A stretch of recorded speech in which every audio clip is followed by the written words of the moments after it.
Halo Sobat Cendekia, selamat datang kembali di podcast resmi Universitas Panji Sakti, Let Me Tell You. Pada episode Let Me Tell You kali ini kita akan membahas hal-hal yang berkaitan dengan pertanian. Namun sebelum saya spill bintang tamunya siapa, Sobat Cendekia perlu tahu nih bahwa sejak pandemi COVID-19, geliat anak muda untuk terjun di bidang pertanian semakin bangkit. Di Bali, sektor pertanian dalam arti luas semakin diyakini dapat menopang pertumbuhan perekonomian Bali dan Indonesia pada umumnya.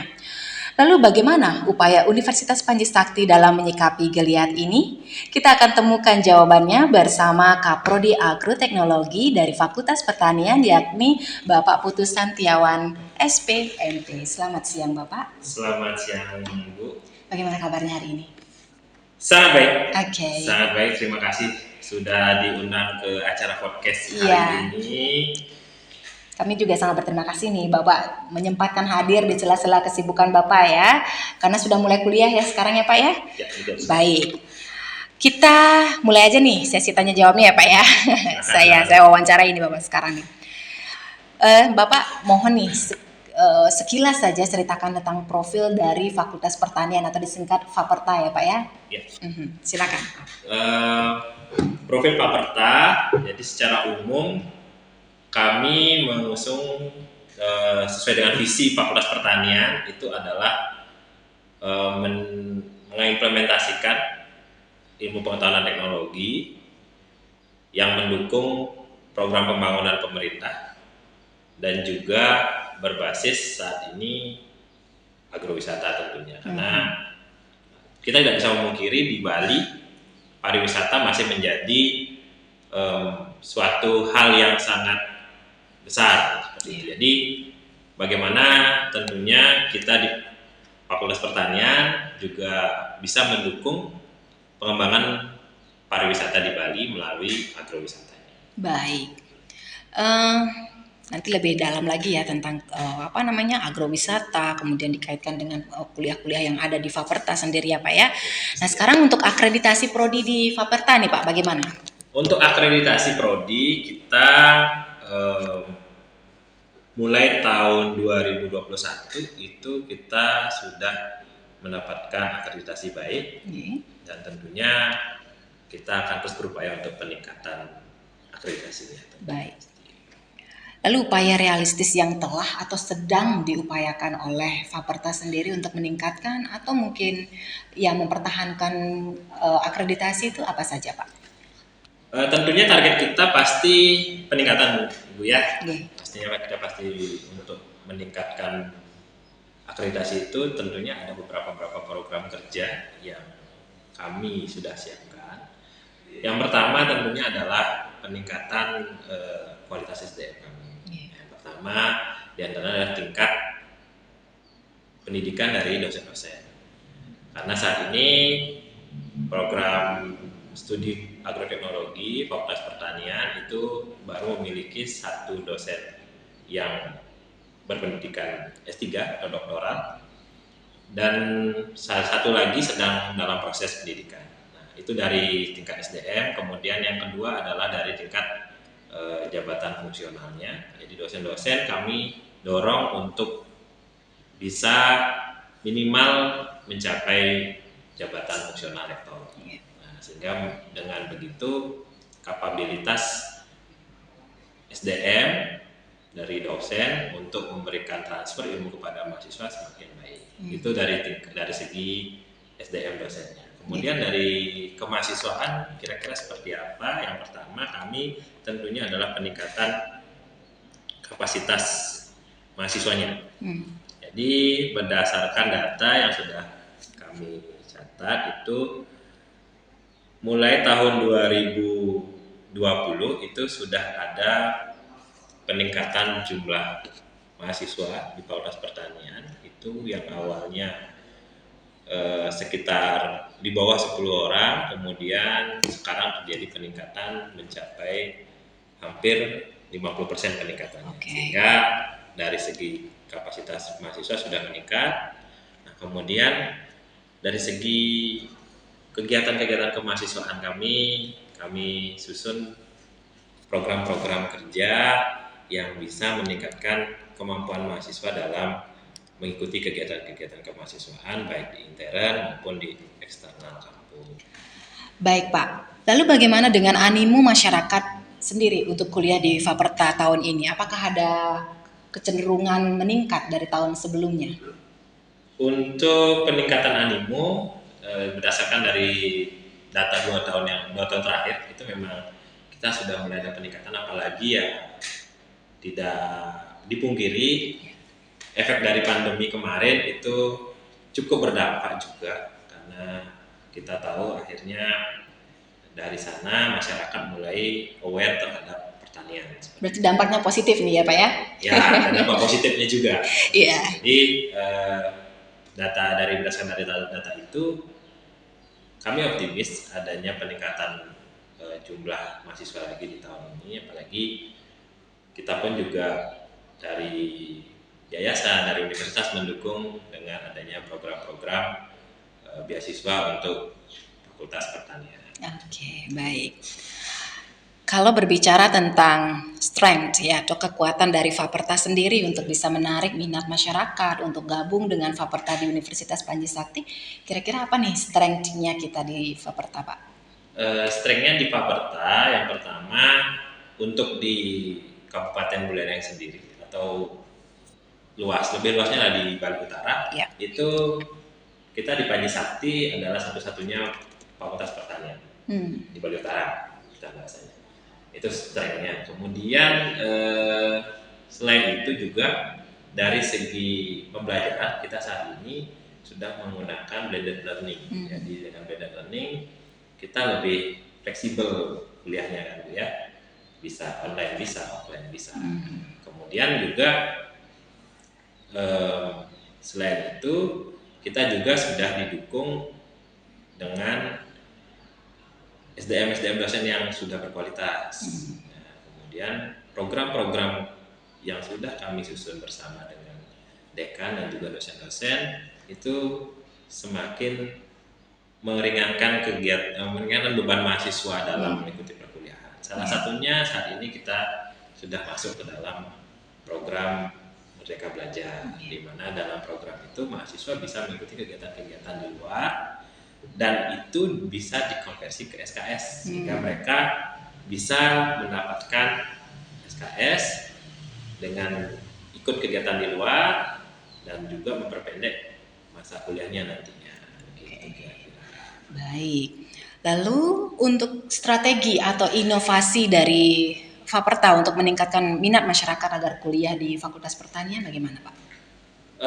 Kita sudah melakukan beberapa strategi untuk peningkatan minat masyarakat di pertanian khususnya di Kabupaten Buleleng ini. Yang pertama adalah kita melakukan pengabdian masyarakat yang turun langsung bekerja sama dengan desa, dengan kelompok-kelompok tani, kelompok-kelompok masyarakat, di mana di dalam kegiatan itu kita bekerja sama dengan mereka dan kita mengikut sertakan mereka dalam kegiatan.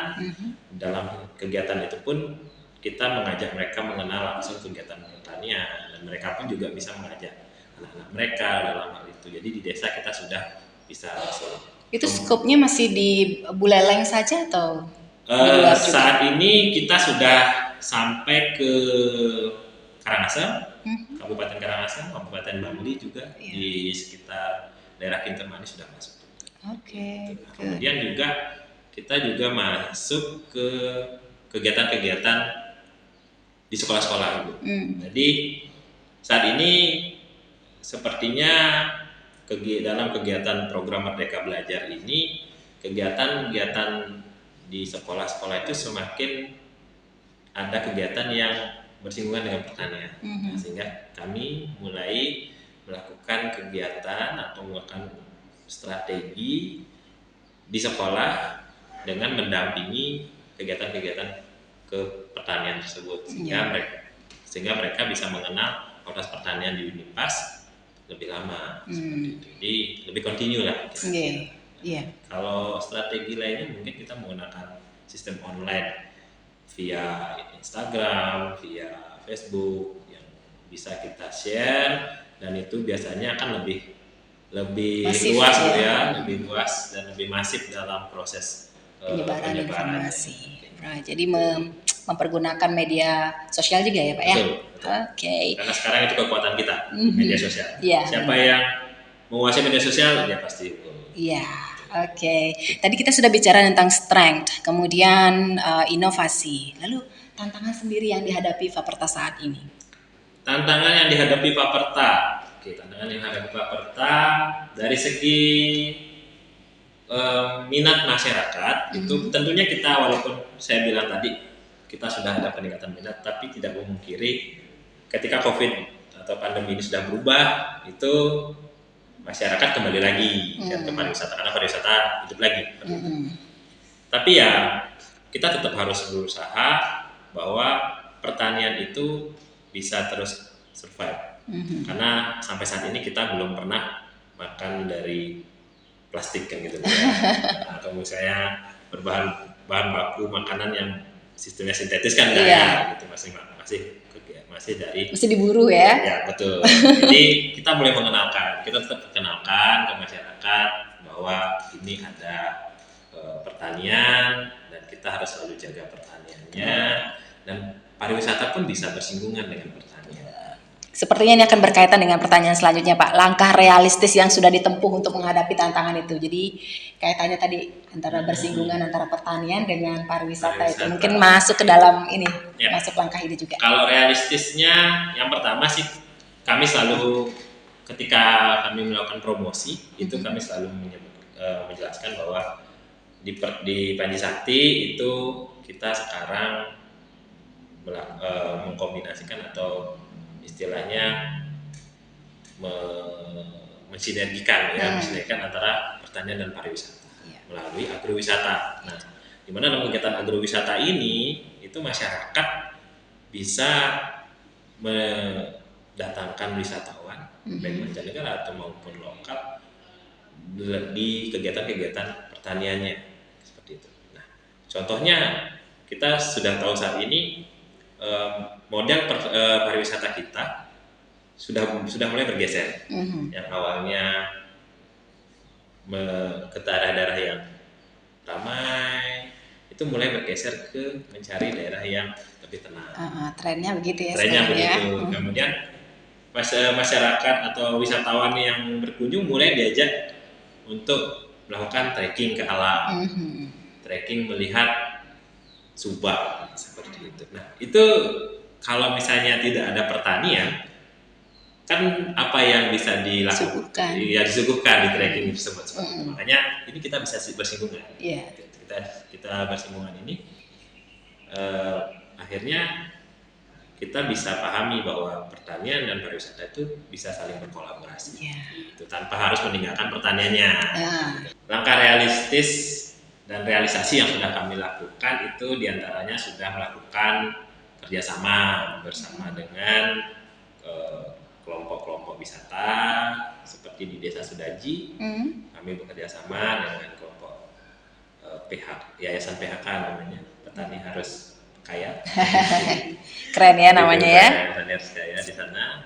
Itu kami bersama di Fakultas Pertanian mendukung programnya mereka dalam pengembangan vanili yang nantinya akan digunakan juga sebagai tempat agrowisata vanili. Jadi dikenalkan vanilinya seperti apa sampai kemudian ikut dalam prosesnya sampai di pasca panen. Itu salah satunya.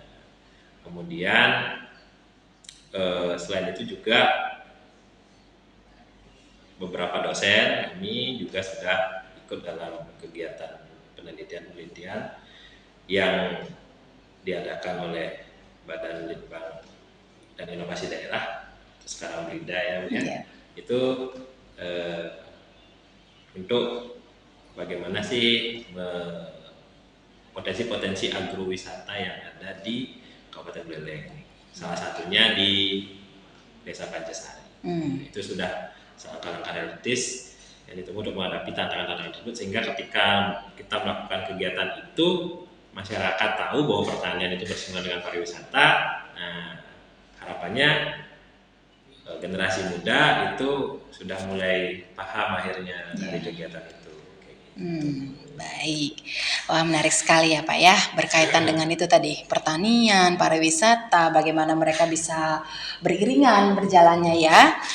Baik, kita lanjutkan lagi nih Pak. Kita secara spesifik akan berbicara tentang kompetensi tenaga pendidik dan tenaga kependidikan ya. Kembali lagi ke fakultas atau program studinya. Bagaimana upaya Fakultas Pertanian untuk mendorong peningkatan kompetensi baik dari tenaga pendidiknya maupun tenaga kependidikannya? Untuk peningkatan kompetensi kepada yang pertama untuk tenaga pendidiknya, Bu, Ya. dosen-dosennya itu yang pasti kami melalui pimpinan-pimpinan itu selalu melakukan dorongan-dorongan, memberikan motivasi kepada teman-teman untuk ikut, salah satunya misalnya ikut program-program dari kementerian. Sekarang contohnya ada program penelitian dan pengabdian itu yang bisa diakses oleh dosen-dosen. Selain itu juga untuk aktif mengikuti event-event pelatihan. Ada banyak pelatihan-pelatihan di bidang pertanian, dan salah satunya adalah di bidang lingkungan hidup, misalnya yang bersinggungan dengan pertanian. Ada pelatihannya, kami dorong untuk ikut kegiatan itu untuk di tenaga pendidik. Kalau tenaga kependidikannya itu untuk administrasi dan tenaga tata usahanya lah intinya. Itu kami lakukan semacam kegiatan sharing bersama, kepada tenaga-tenaga kependidikannya terkait dengan bagaimana sih meningkatkan pelayanan kepada mahasiswa, karena kita dalam hal ini mahasiswa adalah salah satu aset kita gitu. Jadi bagaimana pelayanannya, kemudian juga bagaimana dalam pelaksanaan tugasnya, sehingga untuk pelaksanaan tugas yang sifatnya teknis itu kami dorong tenaga kependidikan untuk ikut.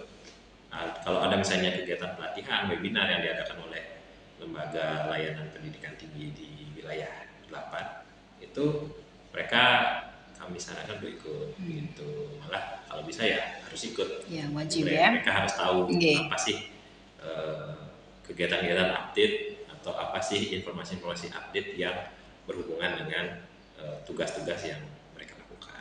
Jadi apalagi sekarang segala sesuatunya administrasi itu sudah by system semua ya Pak ya? Betul, karena memang sekarang pemerintah kita lewat kementerian kan semakin gencar untuk sistem secara online. Jadi kita kalau tidak ikut mempersiapkannya pasti akan ketinggalan. Iya benar. Tergerus lama-lama ya Pak ya. Sekarang kita lanjutkan tentang proses perkuliahan.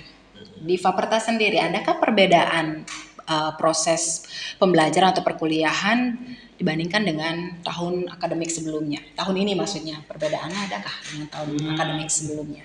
Untuk proses perkuliahan secara umum tidak terlalu jauh berbeda secara umum. Saya bilang secara umum karena kita di pertanian pasti tetap ada kegiatan tatap muka. Nah, yang sebelum kita sebutnya sih sebelum pandemi ya. Jadi sebelum pandemi itu kegiatannya masih tatap muka seperti itu. Kemudian lewat pandemi kita mulai diajarkan ada online gitu. Online. Setelah online itu kita kaji bersama-sama, ternyata kalau full online kita sepertinya kurang pas nih kalau di pertanian, karena kita kalau pertanian kan pasti ada praktiknya gitu. Setelah pasca pandemi ini kita mulai merancang blended learning, apalagi Pak Rektor sangat gencar sekarang untuk mendukung program blended learning ini. Jadi kita semakin mengkombinasikan itu jadi blended learning, di mana ketika kita memberikan kuliah atau kita ada diskusi secara online yang basisnya itu teoritis, itu bisa kita lakukan gitu. Dari rumah atau dari tempat kerja lainnya gitu, dimanapun kita berada kita bisa melakukannya.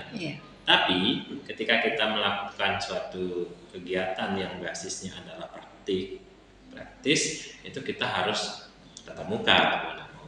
Nah, ada beberapa kegiatan-kegiatan yang memang perkuliahan, mata-mata kuliah yang ada di pertanian itu basisnya harus praktikum, sehingga mereka harus tetap tatap muka ketika itu. Jadi dalam proses perkuliahan teoritikal bisa dilakukan secara online. Itu sih perbedaannya saat ini. Yang paling signifikan ya Pak ya? Yang paling signifikan. Oke, baik.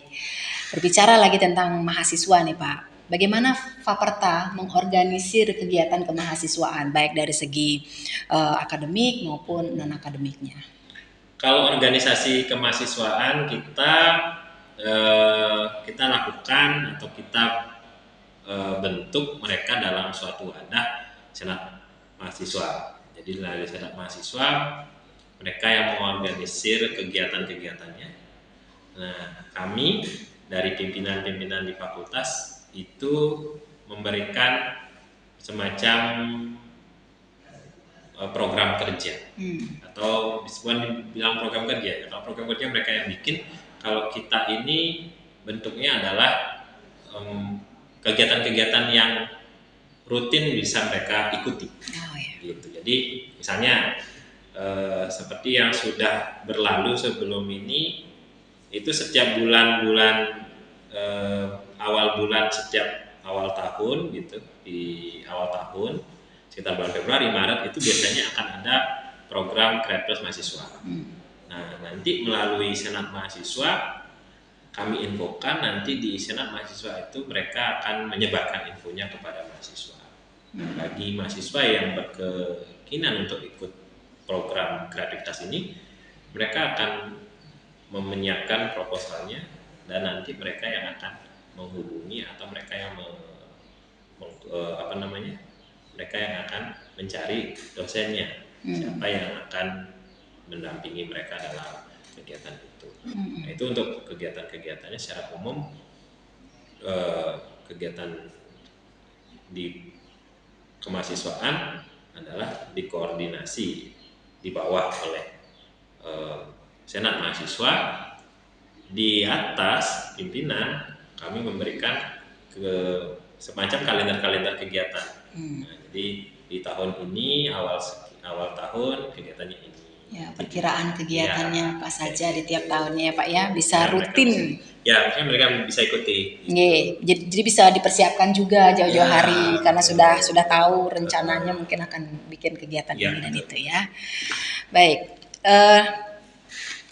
kita lanjutkan dulu.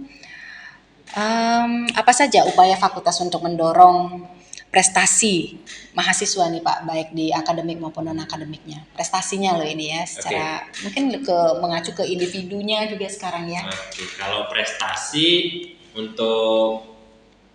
karena ini hubungannya memang dengan Bu tadi, peningkatan akreditasi pasti Bu ya, karena kan diminta juga nih data-data mahasiswa yang berprestasi. Betul. Seperti itu, kita pasti akan siap. Kita tentunya perlu siapkan. Seperti itu. Nah, upaya yang sudah kami lakukan diantaranya adalah seperti tadi, kita menyusun kalender kegiatan. Jadi kita susun kalender kegiatannya, apa-apa saja kegiatan yang bisa diikuti. Kemudian kita juga petakan. Nah, mahasiswa kita kira-kira cocoknya ikut yang mana sih? Gitu. Atau misalnya mahasiswa kita ini bisa yakin lolos yang bagian mana? Dengan kegiatan dengan dipetakan seperti itu kita lebih tepat sasaran. Nah, misalnya program PKM-nya kira-kira PKM apa nih yang potensial untuk anak-anak nih? Kayak gitu. Program yang potensial, PKM skim ini, itu yang potensial mereka bisa ikuti. Jadi harapan mereka bisa lolos, bahkan harapan dekat dengan timnas itu semakin besar. Salah satu wadah di Fakultas Pertanian yang bisa menampung kegiatan mahasiswa anak-anak untuk meningkatkan keilmuan mereka di bidang pertanian. Itu salah satunya adalah AEC atau Agro Education Center. Nah, Agro Education Center ini sendiri itu berfungsi untuk bagaimana mereka melatih kegiatan di hulu dari budidaya, kemudian di hilir bagaimana mereka berwirausaha di bidang pertanian. Harapannya nanti melalui kegiatan itu atau melalui wadah itu mereka bisa lebih berprestasi, ya di bidang non akademik tentunya. Tapi kalau yang tadi dengan penyusunan kalender-kalender pendidikan itu, terutama di kegiatan-kegiatan kompetisi yang ada di kementerian, itu anak-anak mahasiswa bisa mengikuti atau bisa meningkatkan prestasi di bidang akademiknya. Itu sih. Ya, tadi Bapak juga sudah menyebutkan pemetaan kegiatan ya. Boleh spill sedikit nggak Pak rencana kegiatan akademik ataupun non-akademik yang akan diselenggarakan atau mungkin diikuti oleh mahasiswa di Faperta? Oke, kalau kegiatan akademik yang akan diikuti, salah satu yang kemarin sudah diikuti adalah program kreativitas mahasiswa. Program kreativitas mahasiswa atau PKM ini sudah diikuti oleh mahasiswa, itu tinggal tunggu pengumuman gitu. Kemudian kedepannya itu ada beberapa program Merdeka Belajar Kampus Merdeka yang sedang kami siapkan, mudah-mudahan mahasiswa bisa masuk di program itu, seperti misalnya program Wirausaha Merdeka. Itu kembali. Kemudian kemungkinan akan ada program membangun desa. Gitu. Mungkin kita coba akses seperti itu untuk yang akan diikuti. Sedangkan kalau yang kita akan selenggarakan itu salah satunya yang paling terdekat itu adalah program atau kegiatan TOT, Training of Train, bagi mahasiswa pertanian, di mana mereka akan kami ajak terjun ke semacam agrowisata. Agrowisata itu yang mereka bisa ikuti kegiatan di sana dari hulu sampai hilir tadi.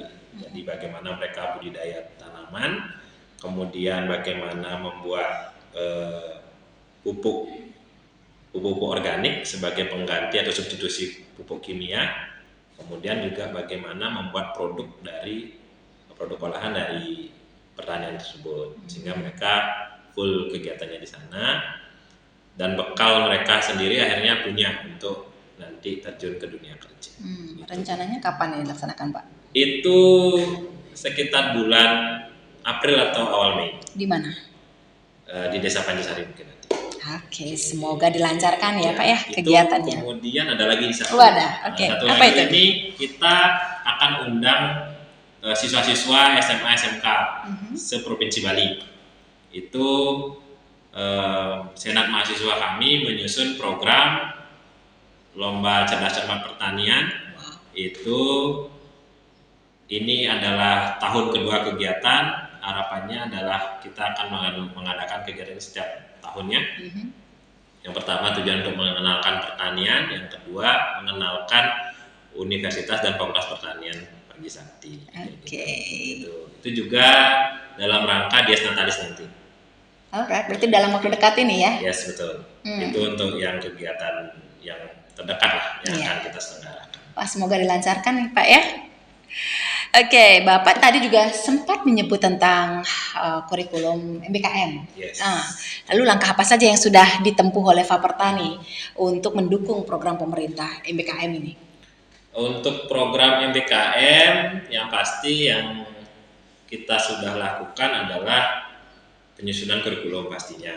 Penyusunan kurikulum yang sudah menyesuaikan dengan program Merdeka Belajar Kampus Merdeka. Sehingga mahasiswa bisa mempersiapkan diri di 4 semester awal, semester 1 sampai semester 4 untuk kuliah fokus di fakultas atau di program studi. Nah, kemudian nanti setelah 4 semester itu mereka bisa bebas memilih mau program yang mana yang akan mereka ikuti, apakah program di kementerian ataukah program mandiri di kampus seperti itu. Dimana di program mandiri itu kan ada perkuliahan dan di program studi yang berbeda. Kemudian nanti setelah itu ada lagi program kewirausahaan, ada program pengabdian di desa, dan juga ada ikut penelitian dengan dosen seperti itu misalnya bisa. Atau mereka misalnya mau ikut program dari kementerian, itu ada banyak. Ada misalnya kampus mengajar, ada juga program program pertukaran mahasiswa merdeka, ada juga program wirausaha merdeka, ada program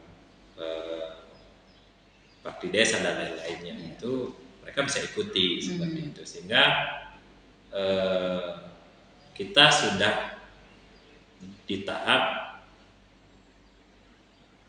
bagaimana implementasi MBKM ini sudah diikuti oleh mahasiswa, dan mahasiswa sudah bisa mendapatkan keilmuan tidak hanya fokus di satu bidang ilmu saja. Iya. Yang sudah mulai menerapkan MBKM ini untuk semua semester sudah, untuk semua angkatan maksudnya? Sampai sementara ini yang sudah mengikuti atau kita sudah siapkan itu dari semester yang sekarang ini semester 6. Ya. Jadi dari semester 2, 4, dan 6. Nah, tapi yang baru bisa mengikuti kan semester 6 kan ya. Yang sebelumnya semester 5 tahun lalu, semester lalu, itu mereka sudah mengikuti kegiatan Wirausaha Merdeka. Itu ada 3 mahasiswa yang ikut dalam program itu. Jadi mereka sudah mengikuti itu, mereka sudah merasakan kegiatannya, dan juga mereka sudah merasakan benefitnya apa sih. Gitu. Jadi ikut di program Wirausaha Merdeka itu ada banyak benefit yang mereka dapatkan. Jadi mereka udah sekarang adik-adik kelasnya pasti pengen ikut. Karena sudah langsung dengar testimoninya ya dari kakak kelas mereka. Kan menarik sekali. Mudah-mudahan dilancarkan di semua program nih Pak, baik yang diikuti maupun yang akan diselenggarakan gitu ya. Pak, lagi 2 pertanyaan nih sisanya Kak. Dari segi kerjasama nih, dengan pihak mana saja kerjasama yang telah dibangun dengan Faperta, dan jenis kerjasamanya itu seperti apa? Oke. Jadi untuk kerjasama yang sudah disusun oleh Faperta itu diantaranya yang pasti kita menyusun kerjasama yang bisa membantu mahasiswa nanti. Membantu mahasiswa dalam hal contohnya kami membuat kerjasama dengan instansi-instansi pemerintah di bidang pertanian, salah satunya seperti Dinas Pertanian, Dinas Ketahanan Pangan, kemudian Kebun Raya Eka Karya Bali, kemudian juga UPT Benih Induk Hortikultura Provinsi Bali. Seperti itu tujuannya untuk bagaimana mahasiswa bisa nantinya magang di sana atau praktek kerja lapangan. Selain itu, selain PKL, mereka juga bisa lanjut penelitian nantinya di sana. Seperti itu. Kemudian selain di pemerintahan, kita juga melakukan kerjasama dengan pihak swasta. Salah satunya adalah perusahaan multinasional PT BC Internasional. Nah, jadi PT BC Internasional ini bergerak di bidang pembenihan, jadi pembuatan benih yang khususnya di Bali adalah tanaman jagung. Gitu. Jadi mahasiswa pun juga pernah ada yang sudah PKL di sana, lanjut penelitian di sana, itu semuanya dibiayai oleh perusahaan. Gitu. Jadi penelitian ya dibiayai perusahaan. Jadi mahasiswa juga tidak perlu lagi mengeluarkan biaya untuk kuliah untuk penelitian seperti itu. Selain itu juga kami membuat kerjasama dengan beberapa yayasan non-profit, seperti misalnya Wima Foundation Internasional. Wima Foundation Internasional ini adalah yayasan yang bergerak di bidang Pertanian. Nah, ini yang diprakarsai oleh Bapak Dekan Fakultas Pertanian dengan Ketua Yayasan Bima Foundation itu dari Belanda. Ya, beliaunya orang Indonesia tapi dia nggak tinggal di Belanda gitu. Beliau yang dengan Pak Dekan yang intens menyusun kegiatannya. Di situ nanti mahasiswa bisa ikut kegiatannya, apa misalnya pengabdian kepada masyarakat seperti itu. Dan juga kedepannya kami juga akan melakukan terus memperbanyak kerjasama di pihak desa, dengan pihak desa seperti itu misalnya, kemudian dengan pihak yayasan-yayasan yang juga bisa mempermudah nanti mahasiswa untuk mengikuti programnya. Nah, harapannya siapa tahu nanti lewat yayasan-yayasan tersebut mahasiswa bisa ikut ke dalam tempat kerja mereka gitu. Jadi mereka si mahasiswa udah nggak bingung lagi nih pilih kuliah pilih kerja nanti tempat kerja lulus tamat. kuliah. Iya. Oke, keren sekali ya. Jadi sudah dengan berbagai macam pihak nih yang diajak bekerja sama ya. Mudah-mudahan juga tetap dilancarkan Pak untuk kerjasamanya ya Pak ya. Dan yang terakhir nih Pak, produk atau ciri khas Faperta yang membedakan Faperta Universitas Panji Sakti dengan Faperta dari perguruan tinggi lain. Itu ciri khas kami di Fakultas Pertanian di Universitas Panji Sakti itu salah satunya itu adalah divisi. Lewat visi kami sudah disebutkan adalah mensinergikan antara pertanian dengan pariwisata. Nah, ini harapannya adalah nantinya melalui visi ini masyarakat bisa melihat gitu. Jadi nantinya kalau misalnya mau mencari bagaimana sih agrowisata atau bagaimana sih pertanian berintegrasi dengan pariwisata itu, ya mereka bisa berkunjung ke Fakultas Pertanian Universitas Panji Sakti. Baik.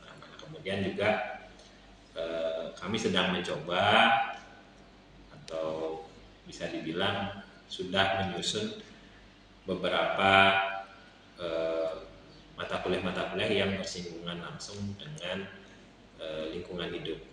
Ya, apalagi kita punya konsultan di bidang lingkungan hidup, dosen kami yang menjadi konsultan di bidang lingkungan hidup, dan nantinya Fakultas Pertanian yang bersinggungan langsung dengan lingkungan hidup dan mahasiswa yang punya keahlian dalam menyusun dokumen-dokumen lingkungan hidup. Nah, itu sih yang sudah dan akan kami lakukan sehingga Fakultas Pertanian Universitas Panji Sakti punya ciri khas tersendiri. Iya, oke. Baik Pak, karena terbatasnya waktu nih, jadi episode kita hari ini harus diakhiri ya Pak ya. Terima kasih banyak atas kehadiran Bapak di acara podcast Let Me Tell You. Mudah-mudahan next time Bapak bersedia lagi untuk diundang ya Pak ya. Pasti. Oke. Baik Sobat Cendikia, demikian tadi bincang-bincang kita dengan Kaprodi Agroteknologi Fakultas Pertanian Universitas Panji Sakti. Semoga menambah wawasan Sobat Cendikia untuk mewujudkan tanah pertiwi yang lebih makmur. Jangan lupa selalu kunjungi website kita di www.unipas.ac.id. Sampai jumpa di episode Let Me Tell You mendatang. Salam Sakti.